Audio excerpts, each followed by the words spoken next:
ఓం నమః శివాయ శ్రీమాత్రే నమః. మిత్రులకి, శ్రేయోభిలాషులకి అలాగే నన్ను ఇంతగా ఆదరిస్తున్న యూట్యూబ్ ప్రేక్షకులందరికీ కూడా పేరు పేరు ధన్యవాదాలు. మిత్రులారా, మీ అందరికీ పరాదేవత ఎల్లవెల్లలా మీతో ఉండి మీ మనోవాంఛ నెరవేర్చాలని మనస్ఫూర్తిగా కోరుకుంటున్నాను. ఈ షార్ట్ వీడియోలో కొంతమందికి నచ్చవచ్చు, నచ్చకపోవచ్చు. ఈ కాలంలో ఇది సావిత్రి పాఖ్యానం అనే గ్రంథం నుంచి ఈ చిన్న విషయం చెప్తాను.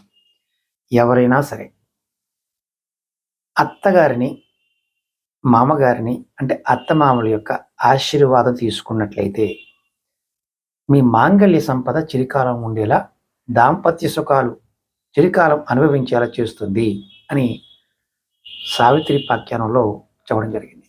అంటే ఎవరైనా సరే మీకు ఎన్ని గొడవలైనా ఉండవచ్చు, ఎటువంటి ఇబ్బందులైనా ఉండొచ్చు, కానీ అత్తమామల కాళ్ళకి నమస్కారం చేయండి. ఏ ఆడవారికి చేస్తారో వారి జీవితంలో ఖచ్చితంగా దాంపత్య సుఖం చక్కగా అనుభవిస్తారు. మాంగళ్య సంపద చిరుకాలం ఉంటుంది. ప్రయత్నం చేయండి. ఇది చేసేవారు ఖచ్చితంగా చేస్తున్నామని కామెంట్ చేయండి. ఓం నమః శివాయ శ్రీమాత్రే నమః.